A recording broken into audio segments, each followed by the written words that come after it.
Hello and welcome to my YouTube channel where we discuss everything that pertains to research. If you have any question or anything that troubles you at all as regards research, do well to make reference to the numerous videos we have on this channel where all your questions can be answered. In today's video, we'll be looking at a step-by-step guide to choosing the right theory for your research.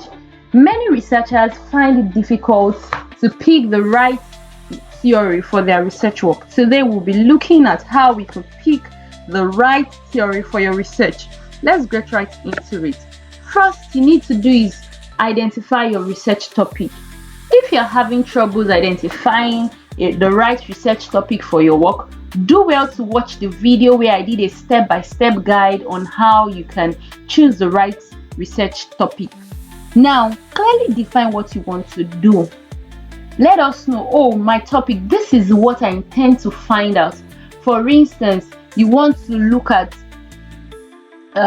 sexual abuse among adolescents in Badagry local government, right? Clearly define what that study, what you want to do, what you want to achieve in that topic, with that topic. Identify the key concepts and variables involved. For instance, sexual abuse or among adolescents in Badagry local government. What are the concepts? We have two concepts in that topic. First, sexual abuse. Second, adolescent.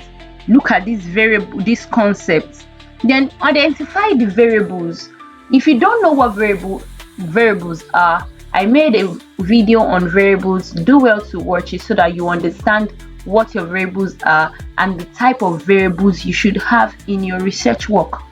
Also, the next thing is to understand the scope and objective of your research. What is the scope? What does your research want to, what does it want to cover? Where does it want to cover? Where does it stop? What are the limitations? Then what are the objective of your research? What do you what is your aim? What do you tend to achieve with your research work? Next thing is to conduct a literature review. I believe by now you should know how to conduct a literature review. If you're having issues with that, we have a video that clearly gives you a step-by-step on how to conduct a literature review. Search for existing studies on your topic.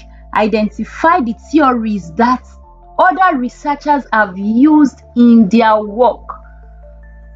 Now, when you're searching existing literature, you're looking at what other authors have done in their work. Now, when you are going through it, do well to take note of the theories these researchers have done, and also look at how they use these theories, how these theories was applied in the work of these authors. It will help a lot.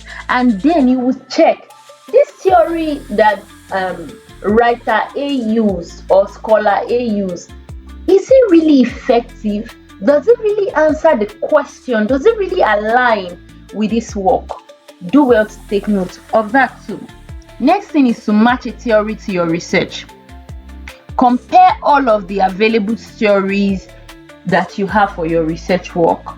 When you compare them, you are comparing them with your research objective. Let's say, for instance, I want to look at the topic I used earlier, sexual abuse among adolescents in Badagry local government. What are the available theories?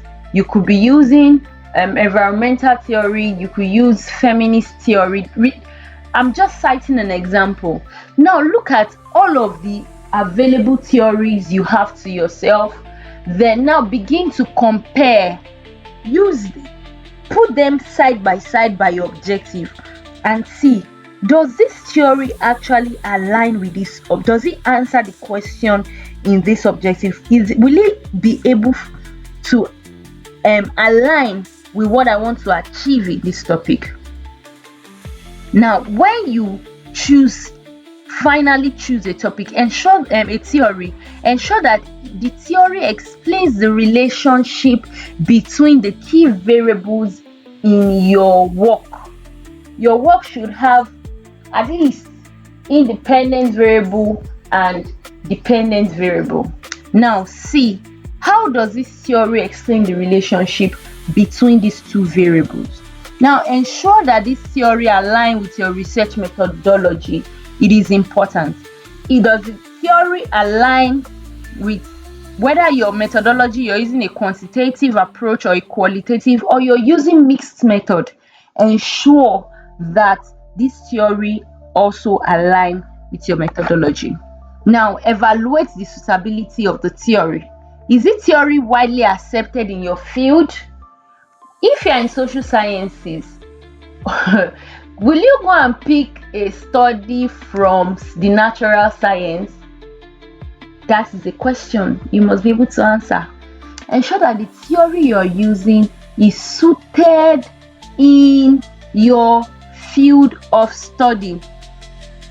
In a situation where the theories, sometimes it is impossible for you not to find a theory that best explains your work. But can you use theory from other fields? Yes, you can. But ensure that you are able to align it to your work perfectly. But it is mostly advisable for you to use theories in your field of study. Now, next thing, does it provide a logical explanation to your research problem? You must be able to answer that question too. Now, lastly, can you apply it practically to analyze your data? That is the most important question you should ask yourself. Now, the next decision is, does one theory actually covers the base of all my work? That is one important question. Does one theory explain every aspect of my work? In a situation where one theory does not answer or does not cover the whole of your study, you can use 2 or more theories. But ensure that when you use multiple theory in your research, it can ensure that you are able to explain each theory.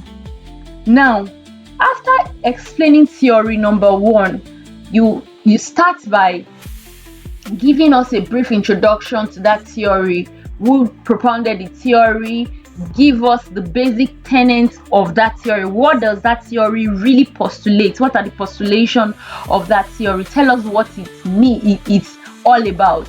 Then apply that theory to your work.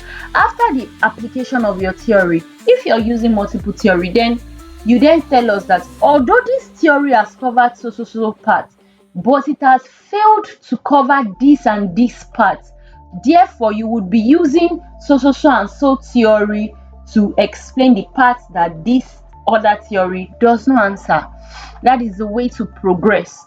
So, for instance, you are using feminist theory.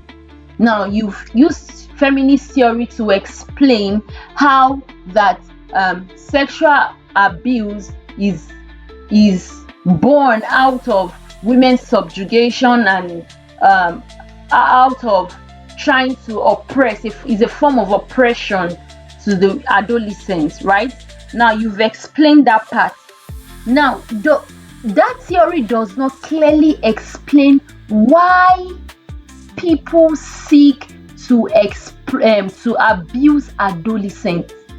You need another theory to now explain, why do people actually look at adolescents and think that they are the best thing to be abused sexually? You can now use another theory to explain that part. Since feminist theory does not quite explain that part, it's just an example, right? So you then say, okay, you then move on to the next theory and say that, okay, since feminist theory have failed to explain why people actually see adolescents as predators, as somebody that they can sexually abuse, right?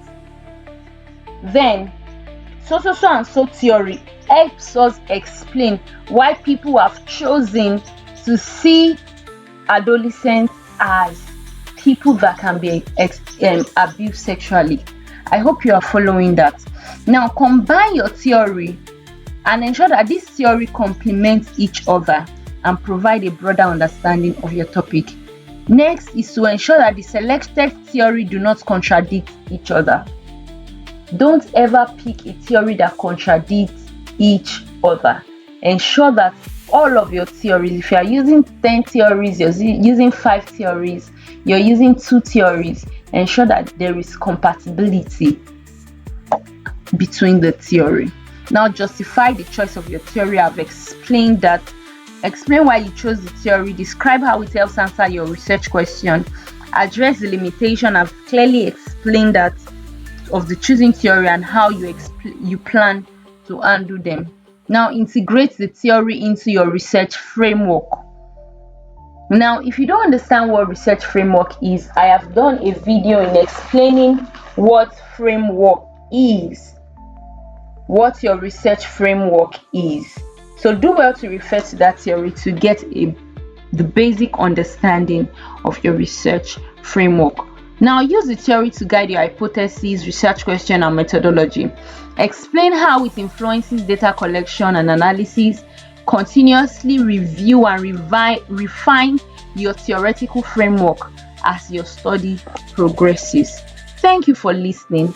If you have further questions, I'll be waiting in the comment section to answer all of your questions. See you in the next video. Bye.